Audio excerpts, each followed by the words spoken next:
Hello and welcome to the Health Detective Podcast by Functional Diagnostic Nutrition. We bring you interviews from people who have conquered the trickiest of health challenges using the functional diagnostic nutrition philosophy and similar healing modalities.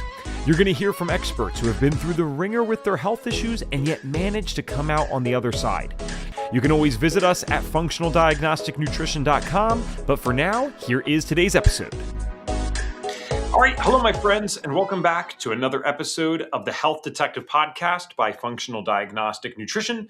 My name is Evan Transu, aka Detective Ev, and I will be your host for today's show, episode number 478 of the Health Detective Podcast. The reason I'm saying it with a little funky emphasis, if you have not gotten to tune in, unfortunately, this will be one of my last podcasts here at FDN. We're still trying to figure out what that might look like after I am gone, but don't worry, they're obviously going to still pursue the podcast since we're almost 500 episodes in.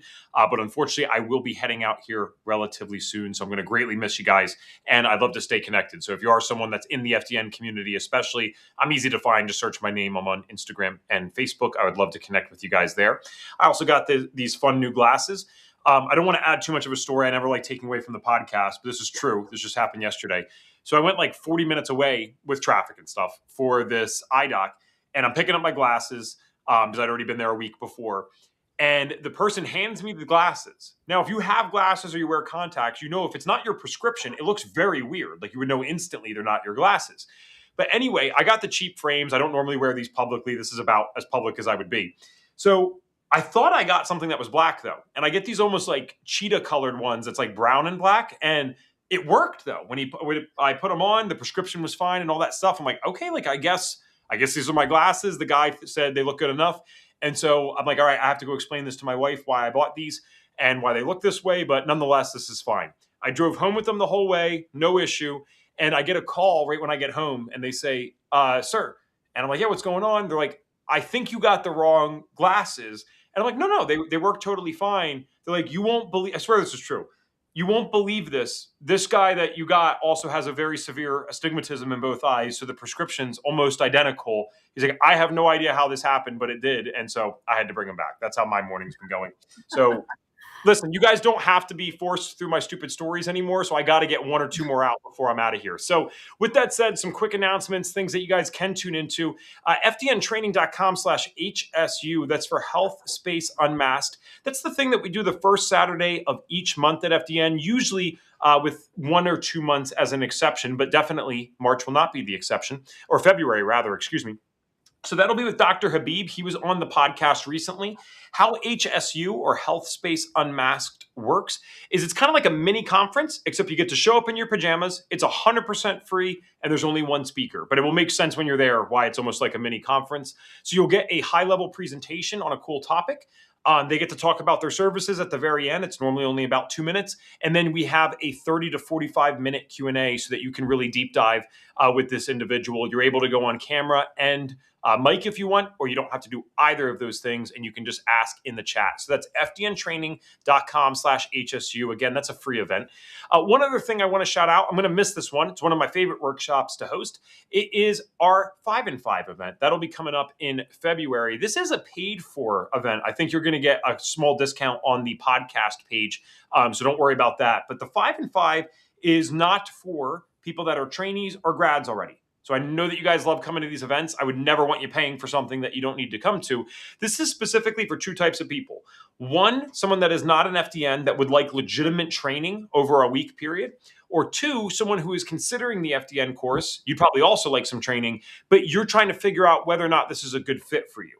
So instead of just jumping right into FDN and making a $10,000 plus investment, we'd like you to come to our 5 and 5 first so that you can see how our system works and if this is in fact a good fit for you. So that link is going to be fdntraining.com/HDP 5 and 5. That's fdntraining.com/HDP 5 and 5. There's no workshop that we have that I know of that shows off FDN better than that. And I know of all the workshops. So I promise you guys are going to enjoy that. All right, let's get to our guest today. I am still working with my teleprompter issues here, so I will be reading her bio off the phone. I apologize for looking down for the moment. But let's get to this. This is a good one. Katie was a bespoke master jeweler before she was a functional diagnostic nutrition practitioner, and her path to functional wellness wasn't a career move, it was a lifeline. When Katie's health began to unravel, she found herself barely functioning and overwhelmed. She had a brand new baby and was running a busy retail jewelry store in downtown Greenville, South Carolina. I actually think that's where Elizabeth lives. That's crazy. She always says Charlotte, but she really lives in South Carolina. Close. Yeah, I know she's close. Telling people that publicly, which she opened right before COVID hit. So that's always fun.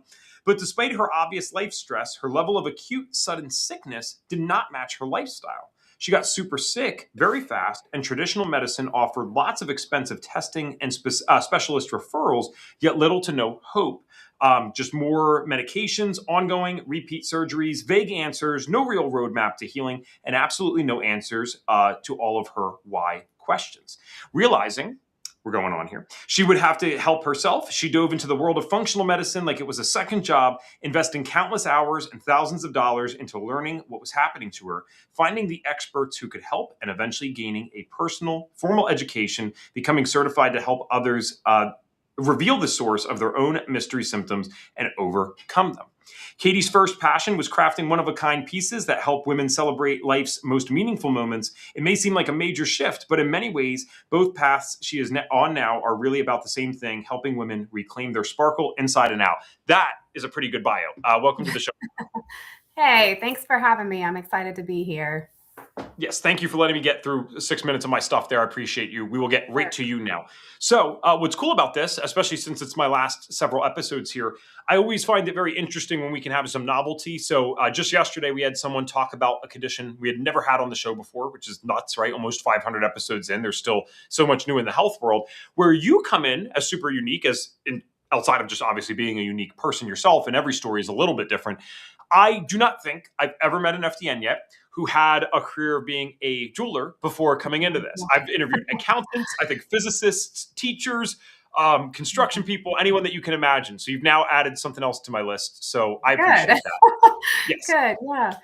Now, let's get right into your story. So if you've listened before, you know the first question I'm going to ask you. And I'm very curious because what's cool about your bio and why it's very well written is it shows your expertise, but there's still so much we have to unravel together. So what did your first health symptoms look like? And when exactly did they begin for Katie? So we I had a business partner at the time. I've had a jewelry business for 18 years, but this was a new business. So we went into a space in 2019 in a commercial space right on like Main Street, downtown Greenville, 100-year-old buildings. We were in a basement. Rent was better in a basement. We had a restaurant above us. All the things you don't think about when you're looking at a space. This is before I knew mold was an issue. So a couple years into this space, I started getting sick and couldn't get better. I had chronic sinus infections like I've never had in my life. And it was like every single sickness. I'll add that really ties in with the whole FDN philosophy. And this, I'm like perfect illustration of this acting out in real life. I got pregnant for the first time in the space, the COVID stress, COVID sickness, stress of running a retail business when everything was shut down. Gosh, what else was going on? There was stress in the business partnership. I had all the stress kind of coming in from every direction all at once. Meanwhile, in this moldy space, we moved homes. We moved out of my first home into a home with my husband. It had some mold too. So everything was hidden, of course, but I basically got sort of a double whammy, and I just could not get better. Every sickness my baby came home with from daycare, I would get 10 times worse than he was getting. So I basically just could not get well. I had brain fog. There were days when I would like be on the way to pick our son up from daycare and call my husband and say, nope, you need to do it, because I felt drunk driving for no reason. And I just didn't feel safe. And just a brain fog where you can't make a sentence almost. So everything was a struggle. The easy stuff was a struggle, and it just happened. It seemed to happen very fast, although I know it was building for a couple of years, if that makes sense. It absolutely does. So my question for you, a quick follow-up then, would be, prior to this part of your life, were you someone, because it doesn't necessarily have to be the case, but were you someone that got headaches or stomach issues, or did you really feel pretty healthy prior to this time I in your was life? I actually had a health crisis many years ago in college, which is very interesting for me to look back with my new lens now. I think I was in mold. I know I was in mold back then, and it contributed. I was in the best health of my entire life going into this space. I had gone into remission from a prior autoimmune disease.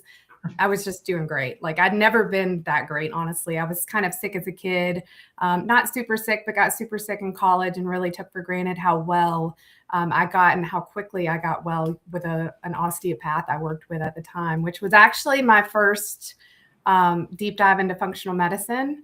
But I kind of just moved on from it because she just fixed me and life was great. And I was in college and didn't think about it until this whole new mold thing happened. And it just shut me down. I just had to just stop and figure it out. Okay, so what is going through Katie's mind at the time? Because the reason I asked that before this one is because it's one thing if you never had health symptoms, but you have had some before. So were your initial thoughts, I don't know how different the symptoms Yeah. were necessarily yet, but were your initial thoughts around, oh, this is happening again? Like maybe this is something that happened before, right? So it's happening Yeah. again now, or it was Yeah. something brand new? Because again, it's not like you realize it's mold from day one. So I always want to know what was the mindset and the emotions of the Yeah. person during that time. So what did you think when you started to accept that you were getting sick? Was it a connection to the past, or hey, what the heck's happening now? It was both. When I was pregnant in the mold, I knew that I had a thyroid problem coming back. I could feel it. Nobody took me seriously. I had to eventually, after like 4 doctors later, I had to look at a nurse and say, "Hey, if I bring a child into the world right now, I can't take care of him." And then they listened. So the thyroid part was kind of the first domino before the sinus stuff started happening. And I just thought, oh, it normally goes the other way in pregnancy is what you hear. But you know what? Maybe that brought it back. A lot of women get a thyroid problem after having a child. Mhm. When the sinus stuff started and would not go away, and antibiotics made it worse. And I had a all over skin rash that they were doing like biopsy after biopsy. I started to it all just clicked, and I said, something's not right. There's something different, because those were new symptoms. There were things like I would have like tremors. So I'd be like sitting at the jeweler's bench, trying to make pieces, and all of a sudden hands would go numb, or I would just get this uncontrollable tremor. That had happened back in college too. The first time around. So there was kind of a mix of both, to kind of the long-winded answer to your question. Some of it was overlap and some of it wasn't, but the sinus stuff is what really led me to just literally look around the space one day. It's like I knew there was another answer, Sure. and it had to be something different in the environment. Okay, I like that you made that connection. So you said at the time, though, and by the way, that was not long-winded. This is great. This is what I love diving into.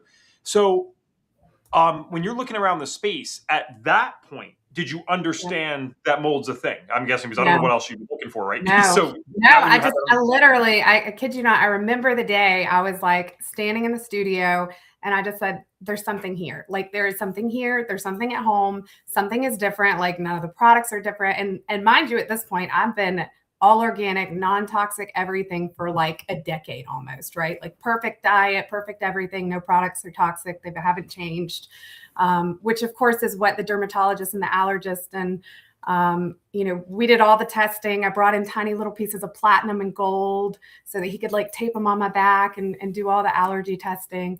And it wasn't any of those things, so I walked around and there it was on the ducts. There was little black specks right under or right over where my baby had been sleeping for several months. And he ended up sick for like a year and a half too. So it was like this whole saga.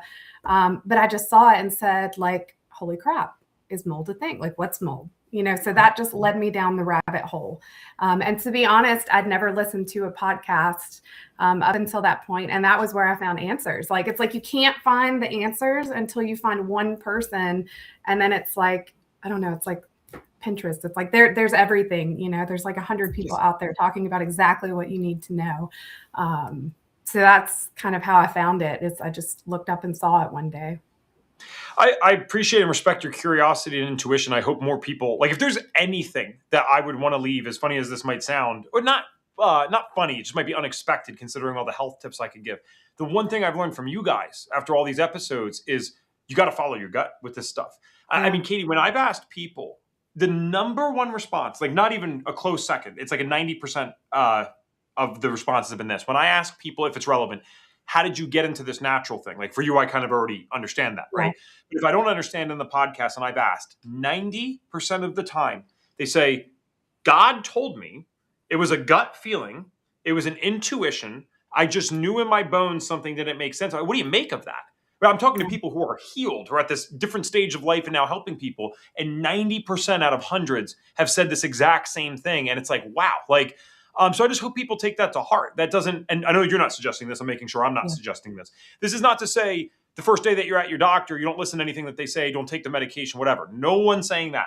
But what we're saying is if you're doing something that is being told for you to do, and you're not getting the results or something doesn't add up, that's when it's really a great time, in my opinion, from what I've learned here, to tune in with that intuition and see what's going on here. Is there something more?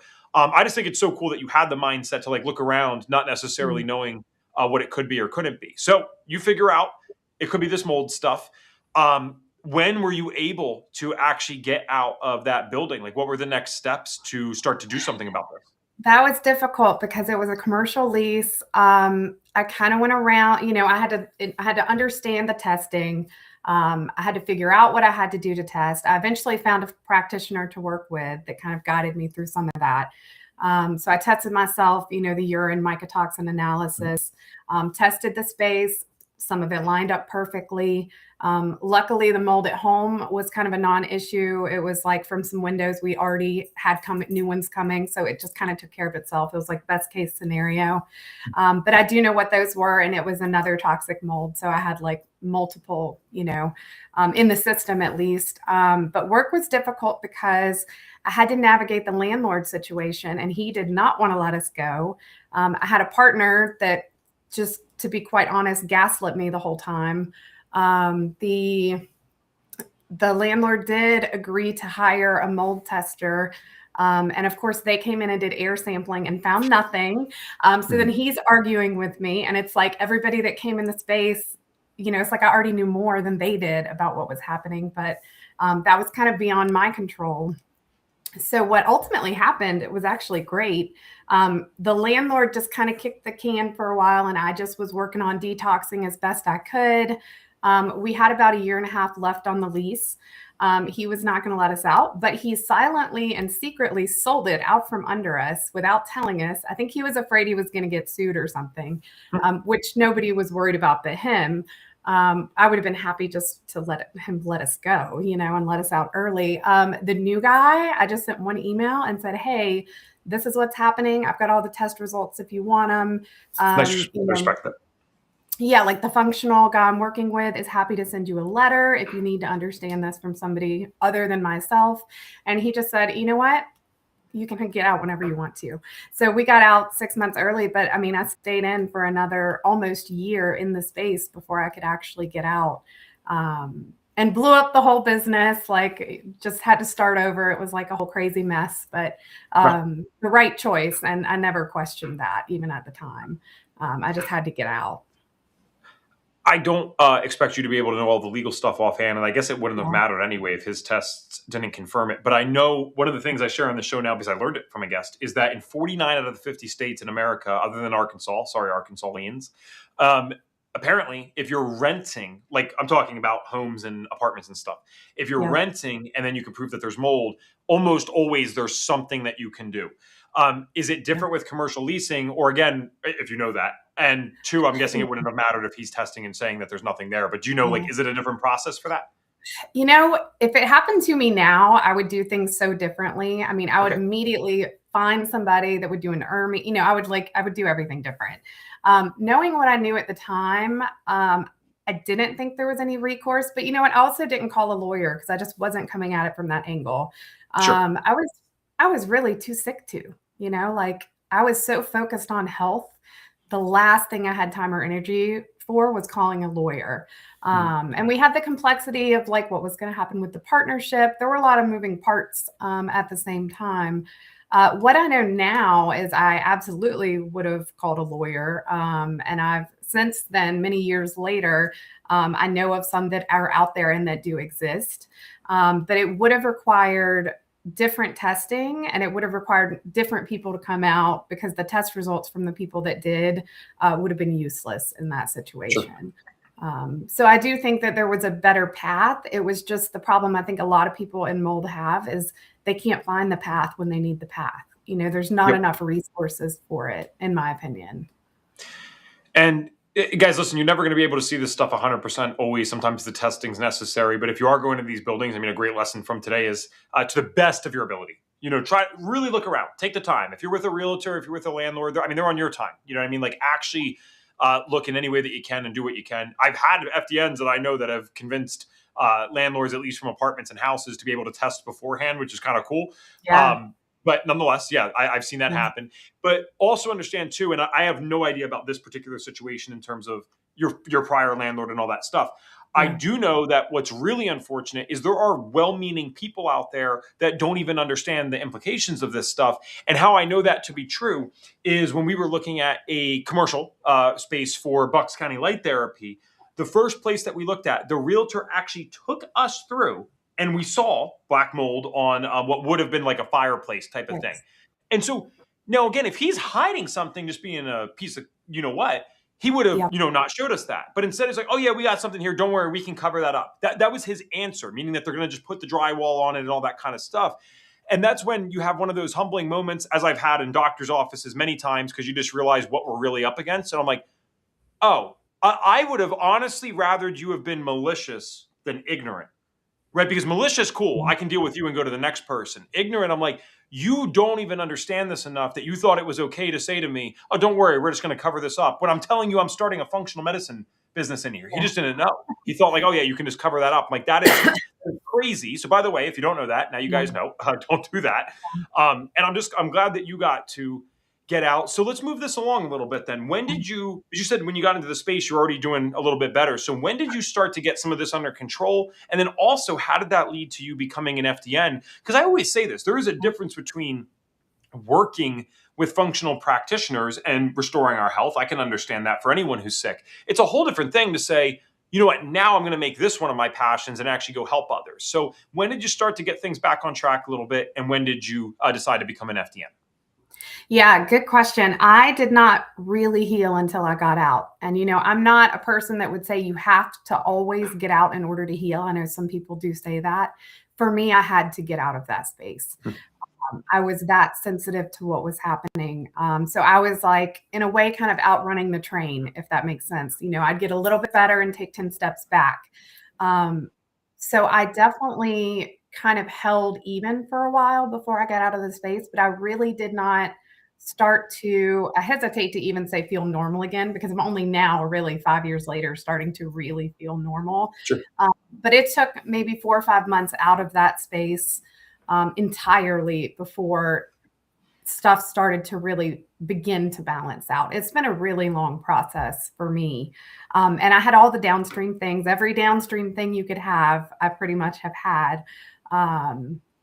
So I ended up at FDN because although I found 2 different people to help me at 2 different points, we got me through like I want to say it's the sort of triage of like just the mold stuff in the beginning.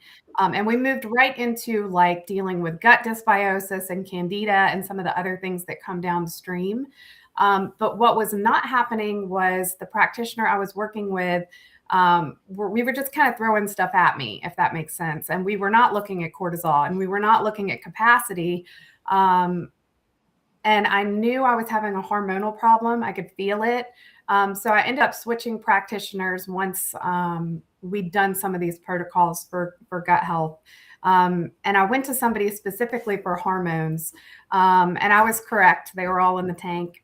But what had happened is I sort of crashed coming off of all of that eradication work because we weren't building up And we weren't considering how much stress the body had been under and how long it had been under stress.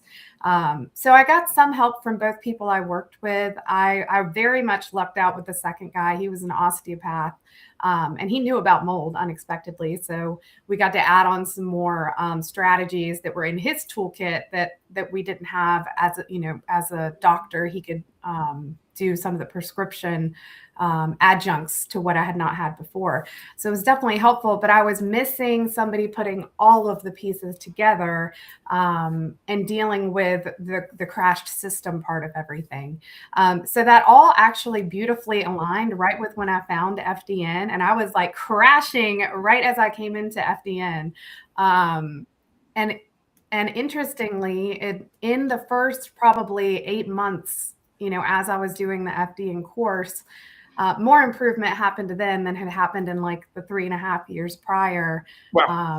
Because stuff was done in the right order, and suddenly I was like supporting the adrenals and I knew that everything was tanked. Where those were just little missing pieces of the puzzle is kind of how I look at it, and things kind of done in the wrong order. I had to go back and redo all the gut work again because it didn't get cleared up the first time. So that's how I ended up at FDN. I was still struggling. But I also, along the way, at some point, I realized I was spending more of my days listening to podcasts and reading books and going down the rabbit hole. And it started to kind of become just as interesting / more interesting than what I did for a living, right? Sure. So it uses different parts of your brain. And I've done that so long, I've sort of like reached where I can go. Where this stuff uses, it uses a whole different type of brain power. And I love problem solving. I love the data. Like I could just look at these labs all day. So it just kind of sucked me in, to be honest. Sure. Such a cool mix. I also there's a key thing here I do not want to miss because this comes up so much especially with the mold conversation. You said you felt better in those 8 months or felt more progress in those 8 months than in the last 3.5 years. And then you even said it's because things were done in the right order. So this is what people miss sometimes, right? On our live events and things. And it's an innocent question. There's nothing wrong with the question. It's just there's a different understanding. So they'll say, well, do you guys do heavy metal testing? Do you do mold testing? Do you do genetic testing? Do you do this testing? It's like, well, we can do all of it once you graduate. However, what we have to do is we can't just customize this perfectly to everyone. That's actually going to lead to a lot of issues for many people. What we can do, though, and even though Reed doesn't say it this way, this is how I've always interpreted the FDN system. The FDN system was the best thing that he could come up with that. And again, this is not a claim. This is my experience, is what I'm saying. So if we work with 100 sick people, we kind of know in the back of our head that if they do this system, pretty much there's a guaranteed 100% chance that they're going to feel about 60% better in maybe 3 to 4 months, most of the time, right? So if I take on a client, I can know that in the back of my head that most sick people, I can make them feel that much better, possibly even more. And the reason that that's significant and useful is because in this world of functional medicine, you can't find one practitioner or a doctor who every client that they've had says, oh, I felt, somewhat better. Some people are like, this didn't work at all. You won't find FDNs where we have clients that they say, oh, it didn't work at all. That never happens. So the FDN system is kind of this best bet thing of saying, we're going to go address these systems in the body, the adrenals, the gut, all this stuff that we know is bound to be compromised for anyone dealing with one of these diseases or disease states that come with chronic stress. It's always going to happen. You're never going to have perfect digestion. You're never going to have a perfect hormonal output. So we're going to start with that. Once we get there, once we do that stuff, that's why we have this world of testing available after one graduates, because then you can go dot any I's and cross any T's. Mold stuff is pretty, I want to say pointless. That's not the right word, but it can seem like a major uphill battle more than it already is, because it is a lot of the times. If you don't have those foundational things set, I mean, you're going to be fighting this for decades for some people, versus if we can at least start with the right things, it might make those other aspects a bit easier. So forgive me, I just wanted to add that in because so many people never have that experience. They never come to us and say like, no, this worked in this way. So I think it's cool to be able to hear it live for once. Yeah. And I'll add to that it wasn't even a direct target at the mold at that point. I just needed all the other stuff in place, but I agree with you 100%.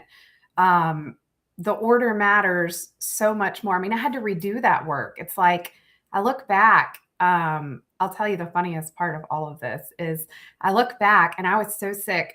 This guy had one other person working for him that was an FDN, and I didn't know what FDN was. Now I think back and I'm like, gosh, I would have been better off with the FDN. I was like, he's the expert. I want him.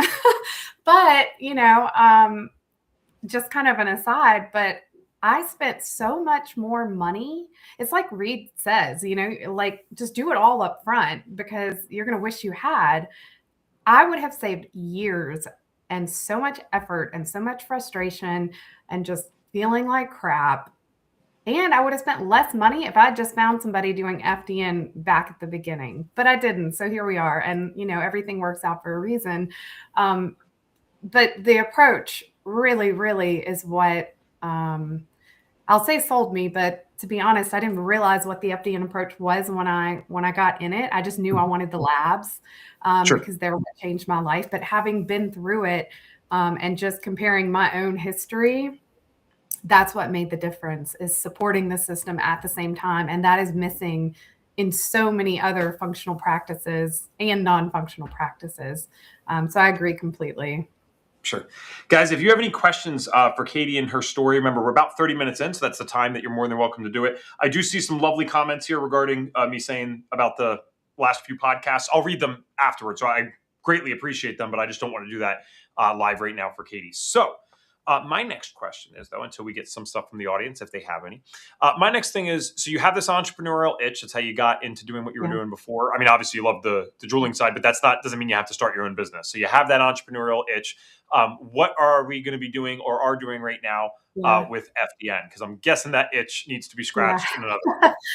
Yeah, I wasn't sure when I started if this was just for me and family and, friends and just being able to do this stuff for people.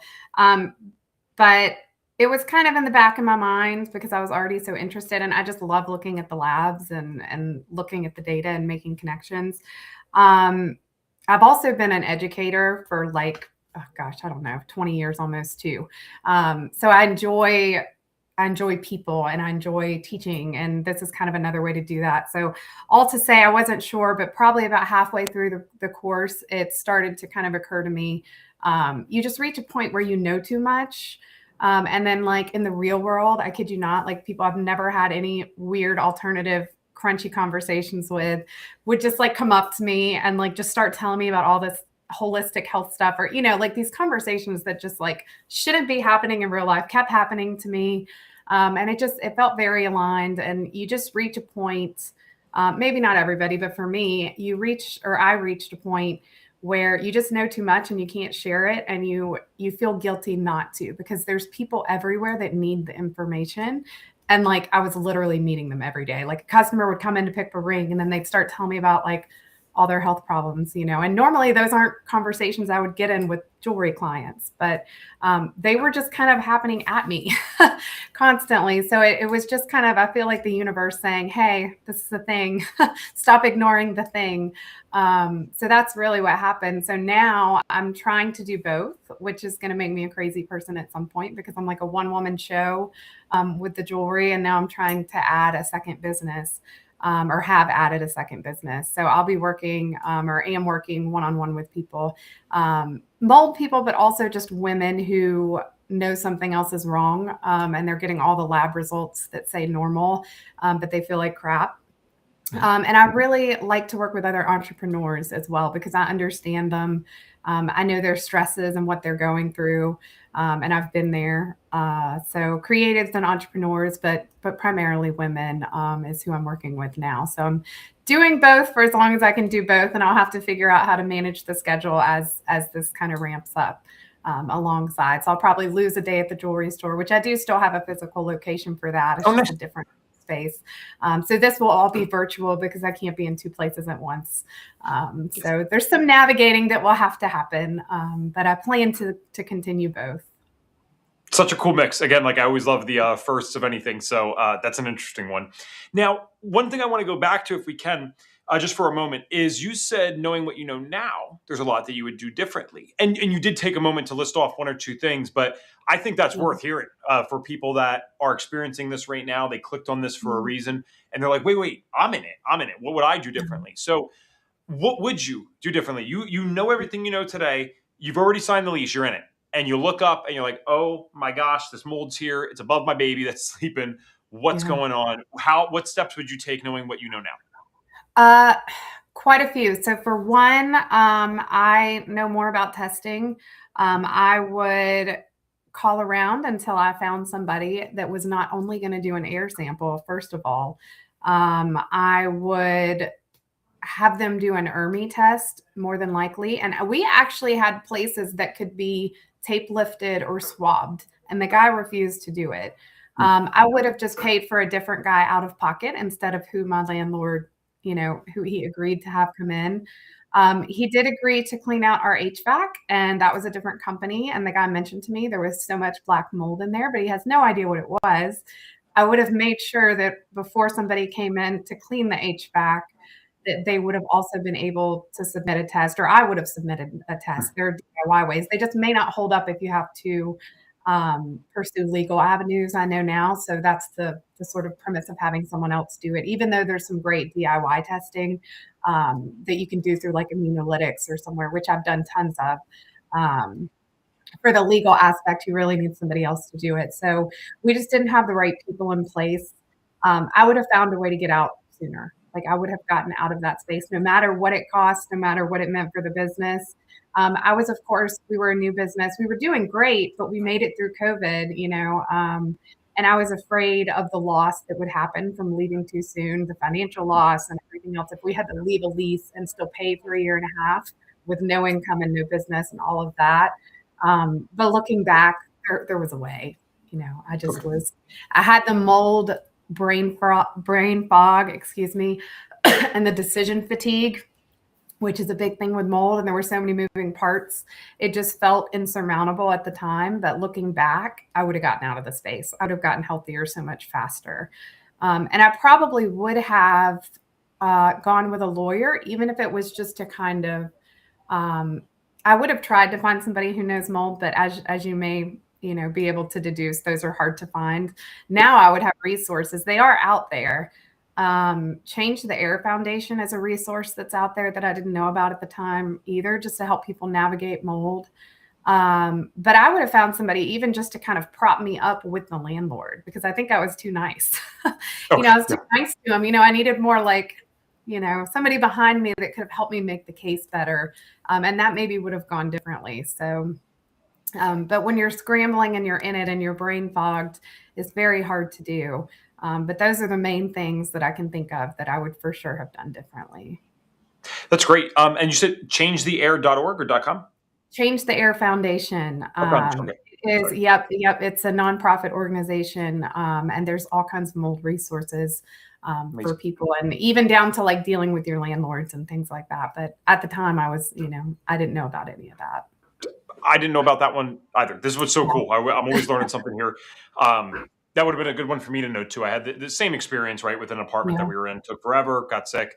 I don't want to underplay it. I've shared it on the thing before, and I'm in that same boat. I think if I can, the only thing I would add, like, someone might counter us and be like, "Well, Ev, I'm forced in the space. Katie, I'm forced in the space." Okay, well, again, there's always something to do, and your health's worth a lot more than in my opinion, any money that I'm going to lose or debt that I'm going to go in. I can get money back, right? Health is.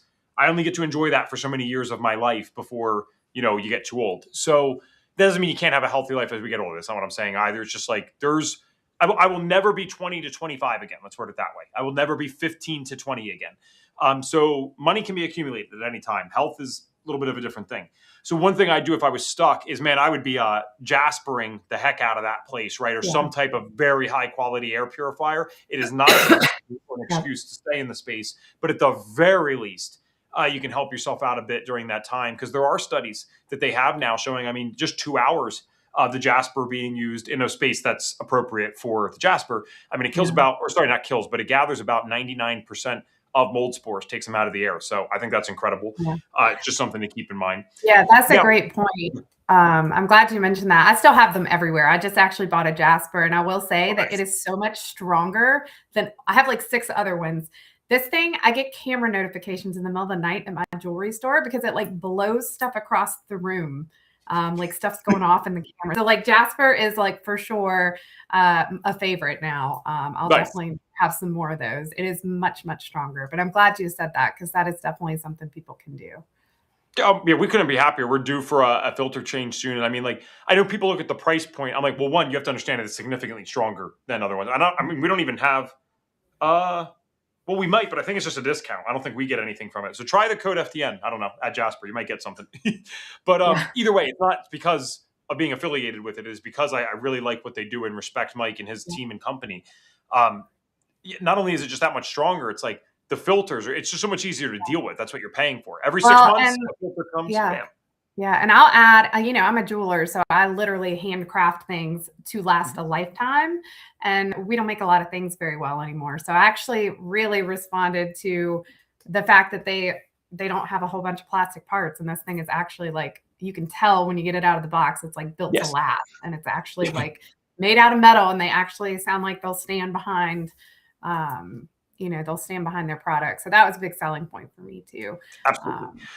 So get a Jasper, guys. No, we should get a commission from that. But all right, with your practice now and your tests, I love the FDN foundationals and I always support them. I'm just kind of curious if you've added anything in, if you start ending up attracting a lot of mold people. So what kind of foundational labs are you using in your practice? I like the foundational labs, but I'll be honest, like, I've added an HTMA, and that actually goes all the way back to when I was in college. That was one of the first functional tests that was ever run on me, and it literally changed my life. So once I got finished with the foundations, I immediately went to get back into HTMA. And for me, like, I'm viewing that as a super foundational piece of the puzzle, just like the cortisol and hormones test is. Because if you don't have the mineral building blocks to make everything happen and the enzymatic reactions happen, your body has nothing to run on. And I know what that felt like from a prior time, and I'm working on mineral balancing now. So for me, that one has been added in. And then not everybody I work with has mold or has suspected mold. But obviously if they do, I've got some kind of self-survey, self-assessments to kind of get us started. I do have people do the VCS test online kind of as an adjunct, just because it's so inexpensive and people can do it from their home. And if people aren't familiar, that's on survivingmold.com. And it's a visual contrast test. So a lot of people that have neuroinflammation from mold toxins and mycotoxins will just fail this test with one or both eyes. It does have false negatives. I don't know, Evan, if you're familiar with this test. So it's not a surefire thing. But I spectacularly failed in both eyes for years, even when I felt like, oh, it's totally gone, the mold is gone, and I hadn't done a mycotoxin test recently. It was very humbling because I still failed in both eyes, although the results were a little better. So in terms of just not sure if that's part of the problem, people can spend, I think it's like $15, and they just go and do this test. And if you fail, it's highly likely. And then we want to layer in the urine mycotoxin analysis. If they have enough other symptoms anyways, even if they don't fail that test, we might do the urine mycotoxins anyway. But that is a nice, easy one that I like because it's very inexpensive for people. And it kind of helps them tip over the edge into wanting to do the more advanced testing because they know, they see that there's likely an issue. Yeah, it's really smart, actually. Okay, so VCS, but when you said from home, so am I doing this like literally on my computer, you mean? Yeah, it's just a little quiz. It's a questionnaire, and it will literally pop up little visual images. It's kind of like when you go to the eye doctor and they say, oh, do you see the squiggly lines? It's almost the exact same thing. And at some point, if you have mold toxins like I've had, or maybe you've had, it's like all of a sudden you can't see anything anymore. So the first time I did it, I ran and got my husband and made him do it too, because he was in some of the spaces with me, and he passed it completely, but I failed in both eyes because because you can't see the contrast at all. You're like, is there even anything there? Is this like a trick? But it was there. He could see it. So, and I've seen improvement over time. So that's a really easy, handy one that you can just kind of throw in the beginning just to see what additional testing is necessary. And if they fail that, then we're going to look at the urine mycotoxins and an oat and see what else comes up there. And then what types of molds come up too, and start to see which ones are really bad ones, which ones maybe are coming from food, looking at all the more nuanced details. Sure.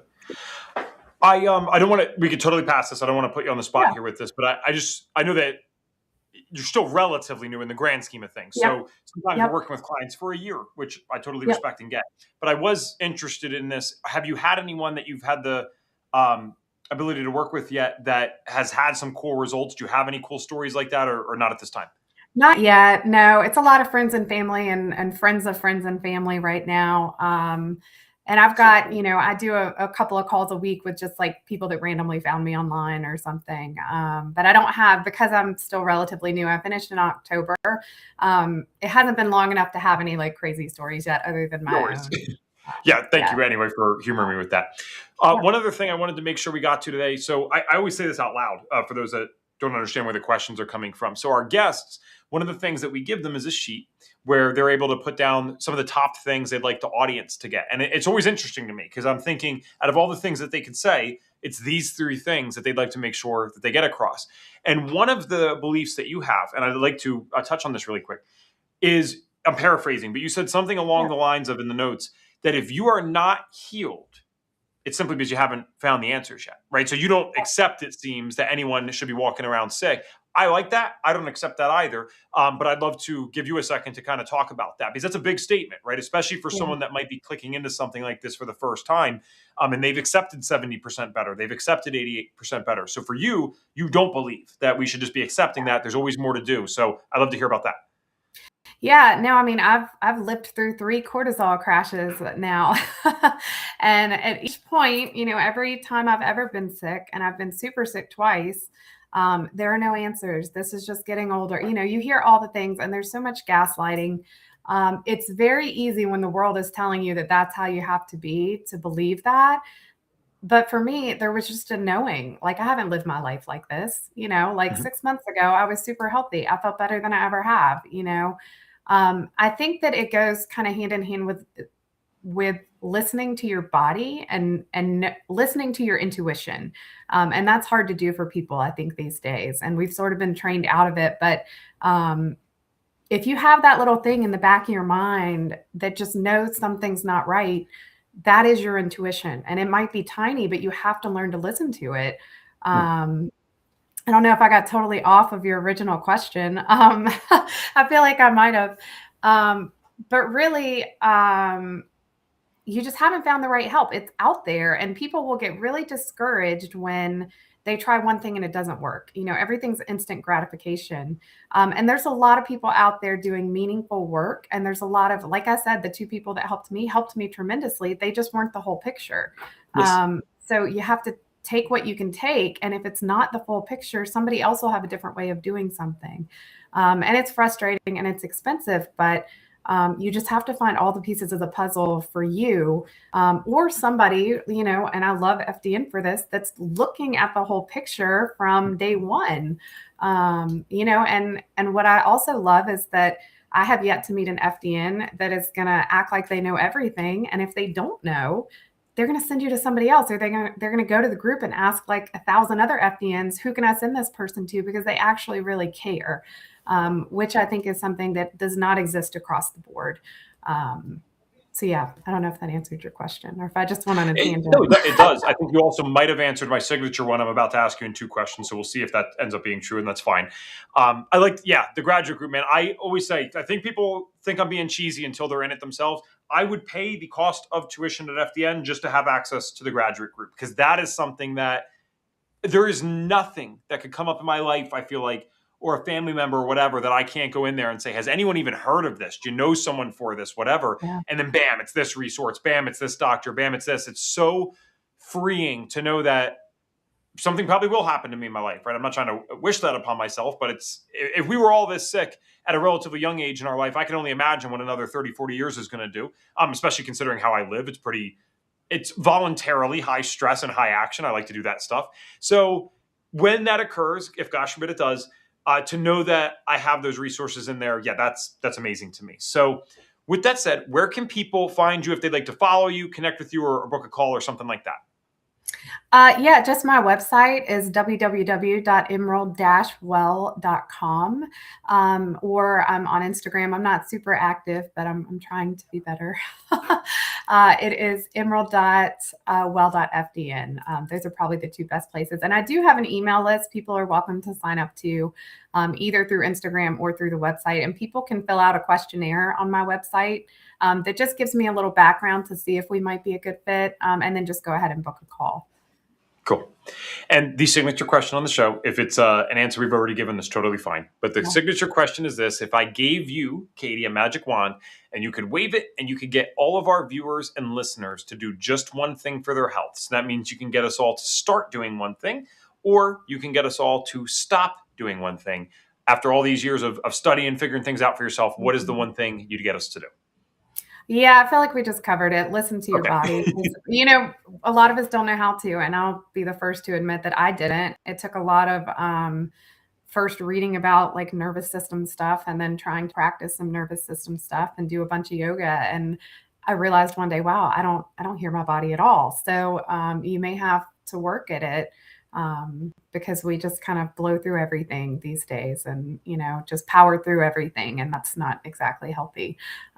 So learn to listen to your body. And if you can't, find a way.